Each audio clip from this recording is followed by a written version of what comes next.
This channel does not promote any violent, harmful, or illegal activities. All content provided by this channel is meant for an educational purpose only. দিকে বাংলার সীমান্তে বাংলাদেশের attacking drone 6টি বেরাক্তার drone মোতায়েন করেছে বাংলাদেশ সেনা। সূত্রের খবর, দুই দেশের মধ্যে উত্তেজনার আবহে মোতায়েন করা হয়েছে অ্যাটাকিং ড্রোন।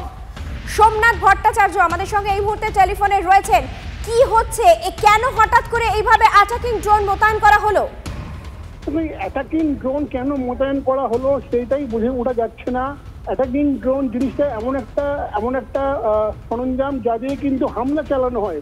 এটা কিন্তু নজরদারির জন্য ব্যবহার করা ড্রোন নয়, সেটা হলে কোনো উদ্বেগের কারণ থাকতো না। কিন্তু যেহেতু অ্যাটাকিং ড্রোন, তাই বাংলাদেশের উদ্দেশ্য নিয়ে প্রশ্ন উঠছে যে বাংলাদেশ কি করতে চাইছে। হঠাৎ করে কেন 1 বছর আগে এই ড্রোনগুলো কেনা হয়েছিল তুরস্ক থেকে, সেগুলো কেন এই সময় বাংলাদেশ বর্ডারে পশ্চিমবঙ্গের খুব কাছে মোতায়েন করা হলো, সেটাই কিন্তু এই মুহূর্তে প্রতিরক্ষা বিশেষজ্ঞরা বোঝার চেষ্টা করছেন। আর কিছু তথ্য উঠে আসছে যে 6টি বেরাক্তার ড্রোন মোতায়েন হয়েছে, এর পাশাপাশি আর কোনো তারা প্রিকশনারি মেজার্স নিচ্ছে বা আগামী দিনে বাংলাদেশের পরিকল্পনা কি, ড্রোন মোতায়েন ছাড়া আর কোনো পদক্ষেপ তারা করতে চলেছে কিনা, সে ব্যাপারে কোনো আলোকপাত করতে পারো? দেখো, এই মুহূর্তে যেটা সব থেকে বড় আপডেট সেটা হচ্ছে ড্রোন মোতায়েন। আমি আবার বলছি, এই ড্রোন মোতায়েনটা যদি নজরদার ড্রোন হতো তাহলে তা নিয়ে খুব একটা কিছু ভাবার ছিল না। কিন্তু অ্যাটাকিং ড্রোন এমনি মোতায়েন করা হয় না, তার পেছনে একটা নির্দিষ্ট পরিকল্পনা থাকে। সুতরাং এইভাবে যে একটা উত্তেজনার আবহে যখন অ্যাটাকিং ড্রোন মোতায়েন করা হলো, তুমি আমাদের সঙ্গে থাকো। অবসরপ্রাপ্ত বায়ু সেনাকর্তা আর.কে. দাস এই মুহূর্তে আমাদের সঙ্গে রয়েছেন। একটা অত্যন্ত উদ্বিগ্ন হবার মতো খবর যে 6টি বেরাক্তার ড্রোন মোতায়েন করেছে বাংলাদেশ সেনা। দুটি দেশের মধ্যে এই মুহূর্তে যে পরিমাণ উত্তেজনা চলছে, সেই মুহূর্তে দাঁড়িয়ে এই অ্যাটাকিং ড্রোন, আপনি আপনার অভিজ্ঞতা থেকে কি বলবেন? কেন, শুধুই কি মনিটরিং করার জন্য? দেখুন, যে ড্রোন বাংলাদেশ ওখানে লাগিয়েছে সেটা কিন্তু বেসিক্যালি ওখানে ওদের সীমান্তের ভিতরে কি ধরনের প্রবলেমস চলছে, কত লোকরা বর্ডার ক্রস করার জন্য চেষ্টা করছে, এই নিয়ে ওরা চিন্তিত। ওরা ভারতের দিক দিয়ে যে একটা আক্রমণ হবে সে নিয়ে কিন্তু তার জন্য ড্রোন লাগায়নি। ভারত আর বাংলাদেশের মধ্যে কোনো মিলিটারি অফেন্সিভ কি ডিফেন্সিভ কোনো পোস্টার হবে না, সেটা আগেও বলে দিচ্ছি, আগেও আমি বলেছি। ওরা নিজেদের যে দেশের থেকে লোকেরা কত ওখান থেকে পলাতন করার জন্য চেষ্টা করছে, নিজেদের যে দেশের প্রবলেমস গুলো, ওখানে যারা নাকি লোকেরা ওখান থেকে যেতে চাইছে, more for law and order and crime, ওরা ওখানে ওটা লাগিয়েছে। তো এটা নিয়ে আমাদের খুব একটা চিন্তার কিন্তু বিষয় নেই। ওরা নিজেদের দেশে ড্রোন লাগাতেও পারে। তো দ্যাট ইজ ওদের নিজের দেশে। এখানেই তো বিষয় যে যখনই বাংলার সীমান্তবর্তী জায়গায় এই ড্রোনগুলোকে ফিক্স করা হচ্ছে, তখনই তো প্রশ্ন উঠছে যে কেন এই সমস্ত জায়গায়। আপনি বলছেন যে মাইগ্রেট করছে কত মানুষ অনুপ্রবেশ করছে, মেইনলি সেটাকে ফোকাস করার জন্য। কিন্তু একদম অ্যাটাকিং, শুনুন, প্রথম হচ্ছে there is nothing called attacking drone. Drone হচ্ছে ফর মনিটরিং আকাশের মাধ্যম দিয়ে। ওটা অ্যাটাকিং হতে পারে, ডিফেন্সিভ হতে পারে। ড্রোন কোনো সময় অ্যাটাকিং ড্রোন হয় না। Drone is always a drone যেটা উপর থেকে সার্ভেলেন্সের জন্য দরকার পড়ে। তো এই যে ওরা ড্রোনটা লাগিয়েছে, ওটা নিজেদের দেশের জন্য, এবং আমাদের দেশের ক্ষমতা অনেক বেশি আছে ওদের থেকে, ওরা ভালো করে জানে। তো আমাদের কোনো চিন্তা নেই কি বাংলাদেশ আমাদের উপরে কিছু করবে, কি আমাদের উপরে নিয়ন্ত্রণ রাখার জন্য, কি আমাদের কোনো সার্ভেলেন্সের জন্য, সেই দিক দিয়ে কিন্তু কোনো চিন্তা নেই। আর যদি বাংলাদেশ ওখানে লাগিয়েছে, সেটা ওরা নিজেদের দেশের ব্যাপারের জন্য, সেটা আমাদের নিয়ে কোনো চিন্তা নেই। অনেক ধন্যবাদ। আমরা কথা বলছিলাম আর.কে. দাসের সঙ্গে। বাংলার সীমান্তে বাংলাদেশের ড্রোন, 6টি বেরাক্তার ড্রোন মোতায়েন করা হয়েছে বাংলাদেশের সেনার তরফে, এমনটাই সূত্রের খবর। এই মুহূর্তে সেই ছবিও আপনারা দেখতে পাচ্ছেন। আর খুব স্বাভাবিকভাবে প্রশ্ন উঠছে যে পরিমাণ উত্তেজনা এই মুহূর্তে বাংলাদেশে রয়েছে, বাংলাদেশে যেভাবে সনাতনীদের ওপর অত্যাচার চলছে, যেভাবে বাংলাদেশ থেকে বহু মানুষ এ রাজ্যে এ দেশে অনুপ্রবেশ করছে, সেখানে দাঁড়িয়ে কেন সীমান্তবর্তী এলাকায় এইভাবে ড্রোন মোতায়েন করা হলো? যদিও আর.কে. দাস আমাদের জানালেন যে এটা একেবারেই তাদের অভ্যন্তরীণ সুরক্ষার প্রশ্নে, অভ্যন্তরীণ ইনফরমেশনের প্রশ্নে, যে কি পরিমাণ মানুষ সেখান থেকে মাইগ্রেট করছে এ রাজ্যে তথা এ দেশে।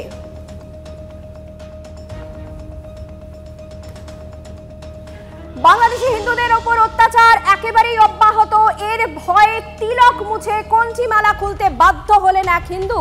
ফেসবুকে পোস্ট করে আতঙ্কের কথা লিখেছেন খুলনার সেই বাসিন্দা। খুলনার বাসিন্দার ফেসবুক সেই পোস্ট ভাইরাল হয়েছে। হিন্দু পরিচয় নিয়ে জীবন সংশয়ে দিন কাটছে খুলনার বাসিন্দার। এর আগে আমরা জানি যে রাধারমন দাস তিনি বলেছিলেন যে যদি কোনো কারণে ধর্মাচরণ করতে হয় তাহলে আপনারা ঘরে থেকে করুন, যদি কোনো কারণে প্রাণ সংশয় হয় তাহলে কোনোভাবেই তিলক অথবা কণ্ঠি পরার দরকার নেই, গেরুয়া বসন পরিধান করার প্রয়োজন নেই। এবং সেই রকমই একটি ঘটনা কিন্তু আপাতত সামনে আসছে। যেভাবে অত্যাচার চলছে সনাতনীদের ওপর, ইসকন মতাদর্শে বিশ্বাসীদের ওপর, সেই জায়গায় দাঁড়িয়ে এবার ভয়ে তিলক মুছে কণ্ঠিমালা খুলতে বাধ্য হলেন এক হিন্দু।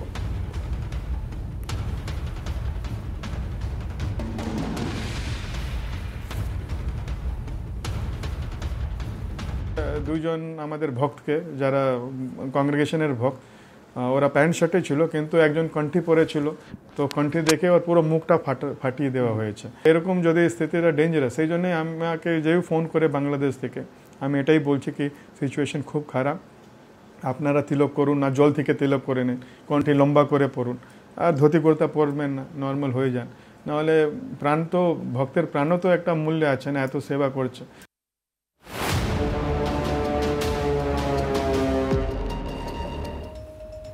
পদ্মাপাড়ে একের পর এক হামলার ঘটনা ঘটেই চলেছে এবং বাঁচতে সে দেশের বসবাসকারী হিন্দুদের কপালের তিলক মোছা এবং কণ্ঠি খোলার পরামর্শ দিয়েছিলেন কলকাতা ইসকন।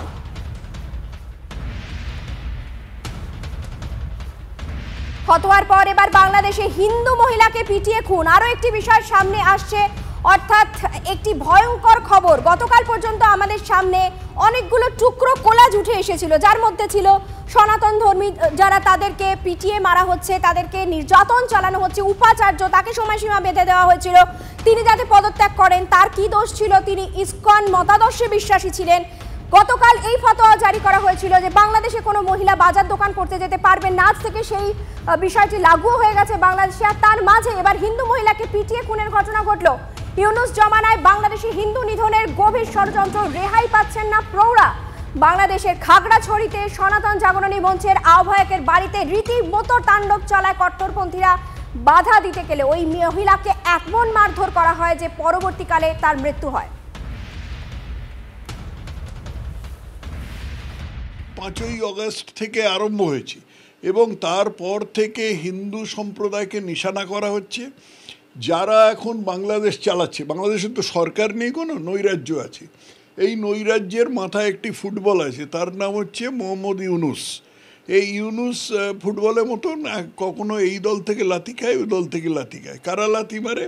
আনসারুল্লাহ বাংলা টিম আছে, হেফাজতে ইসলাম আছে, জামাতে ইসলামী আছে, বিএনপিও আছে। এদের মাথার ওপরে বাংলাদেশের সেনাবাহিনীর হাত আছে, সেটা পরিষ্কার বোঝা যাচ্ছে। সংখ্যালঘুদের উপর হামলা নির্যাতনের ঘটনায় দিশেহারা কার্যত ইউনুস সরকার। ভাবমূর্তি বাঁচাতে সব ধর্মের প্রতিনিধিদের সঙ্গে বৈঠক। বাংলাদেশের অন্তর্বর্তী সরকারের প্রধান উপদেষ্টার ঐক্যের বার্তা তুলে ধরার মরিয়া চেষ্টা চালাচ্ছে এই মুহূর্তে ইউনুস প্রশাসন। নিজের পিঠ বাঁচাতে ভারতীয় সংবাদ মাধ্যমের ওপর দায় চাপানোর চেষ্টা অব্যাহত। হিন্দুদের উপর নির্যাতনের ঘটনাগুলি অস্বীকার করা হচ্ছে। সব বিদেশি সংবাদ মাধ্যমের ফুলিয়ে ফাঁপিয়ে প্রচারের ঘটনা চালানো হচ্ছে, দাবি করা হচ্ছে ইউনুস প্রশাসনের পক্ষ থেকে। শৃঙ্খলা কেন?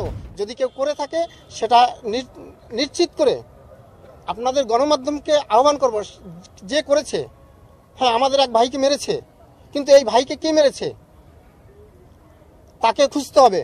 এখন ওই এক ব্যক্তি, সে কি আমি হিন্দু না মুসলিম না সেটা দুষ্ট, সেইটাকে খুঁজে বের করে আমরা আমাদের শাসন চালাবো। সীমান্তে বিএসএফ এর সঙ্গে বাংলাদেশি পাচারকারীদের রীতিমতো সংঘর্ষ, গুলিতে নিহত এক বাংলাদেশি, আহত এক বিএসএফ জওয়ান। জলপাইগুড়ি সদর ব্লকের বেরুবাড়ি গ্রাম পঞ্চায়েতের কাঁটাতালবিহীন এলাকায় এই ঘটনাই ঘটেছে। থমথমে দুই বাংলার সীমান্ত এলাকা। আপনাদের আরো একবার জানিয়ে রাখতে চাইবো, এই মুহূর্তের অন্যতম বড় এবং গুরুত্বপূর্ণ খবর, সীমান্তে বিএসএফ এর সঙ্গে বাংলাদেশি পাচারকারীদের সংঘর্ষ, গুলিতে নিহত হয়েছেন এক বাংলাদেশি, আহত এক বিএসএফ জওয়ান। জলপাইগুড়ি সদর ব্লকের বেরুবাড়ি গ্রাম পঞ্চায়েতের কাঁটাতার বিহীন এলাকার ঘটনা। খুব স্বাভাবিকভাবেই থমথমে দুই বাংলা সীমান্তবর্তী এলাকা।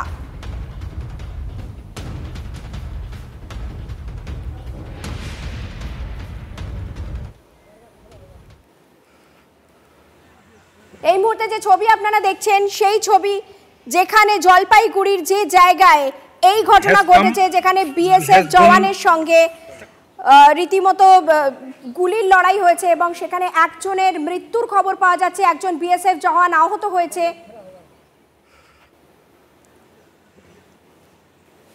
নীলেশ্বর আমাদের সঙ্গে এই মুহূর্তে টেলিফোনে রয়েছেন। নীলেশ্বর, কি থেকে ঘটনার সূত্রপাত? দেখো চায়নিকা, গতকালকে রাতে একদল বাংলাদেশি দুষ্কৃতী তারা এসে হামলা চালায় এই নগর বেরুবাড়ি সীমান্তে। ওই এলাকা কিন্তু কাঁটাতার নেই এবং সহজেই ওই এলাকা দিয়ে ঢুকে যাওয়া যায়। এই চেষ্টায় তারা কিন্তু ওখান দিয়ে গরু পাচারের চেষ্টা করছিল। সেই সময় বাধা দেয় আমাদের যে যারা কর্তব্যরত বিএসএফ জওয়ান। এবং তুমি ভালো করেই জানো এই মুহূর্তে প্রচন্ড টেনশন যেহেতু চলছে, বিএসএফ প্রচন্ড রকম ভাবে সতর্কিত রয়েছে। তো এই অবস্থায় যারা যখন বাধা দেয়, বিএসএফ কর্মীরা যখন বাধা দেয়, তখন এই বড় সড়ো 35-40 জনের মতো দুষ্কৃতী দল ছিল, তারা কিন্তু হামলা চালায় বিএসএফ এর উপরে। এবং সেই সময় বিএসএফ ঘটনার নিজেদের আত্মরক্ষার্থে তখন তাদেরকে যখন বাধা দেয়, এরপরে সংঘর্ষ তুমুল ওঠে। এই পরিস্থিতিতে বাধ্য হয় বিএসএফ জওয়ানেরা গুলি চালাতে এবং যদ্দূর জানা গেছে যে গুলিতে একজন বাংলাদেশি দুষ্কৃতীর মৃত্যু হয়েছে। আজকে দুপুর পর্যন্ত কিন্তু দেহ বাংলাদেশের দিকে রয়েছে এবং সেখানে প্রচুর ধারালো অস্ত্রশস্ত্র ইত্যাদি পড়ে রয়েছে এখনো পর্যন্ত।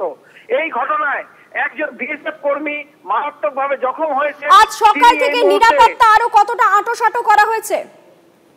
দেখো, নিরাপত্তা তো রয়েই ছিল এবং এই ঘটনার জেরে আরো নিরাপত্তা বাড়ানো হয়েছে এবং বিএসএফ এর পক্ষ থেকে থানায় এজাহারও করা হবে এমনটা কিন্তু জানানো হয়েছে। ধন্যবাদ। পরিস্থিতির দিকে নজর রাখো। কথা বলছিলাম আমাদের প্রতিনিধির সঙ্গে। সীমান্তে বিএসএফ এর সঙ্গে বাংলাদেশি পাচারকারীদের সংঘর্ষ, গুলিতে নিহত এক বাংলাদেশি, আহত এক বিএসএফ জওয়ান। শুনলাম যে গুলি হয়েছে, বাড়িতে গেলাম, তারপরে শোনা গেল লোকজন দৌড়াদৌড়ি করতেছে যে এখানে একটা বডি পড়ে আছে, গুলি করছে বিএসএফ। মানে কোথাকার লোক এবং কি কাজ করে? ওইটা শুনি নাই কোথাকার লোক, ওইটা তো দুপুর বেলা শোনা গেল, বলেও না কেউ, যে শুনলাম যে বাংলাদেশের লোক নাকি।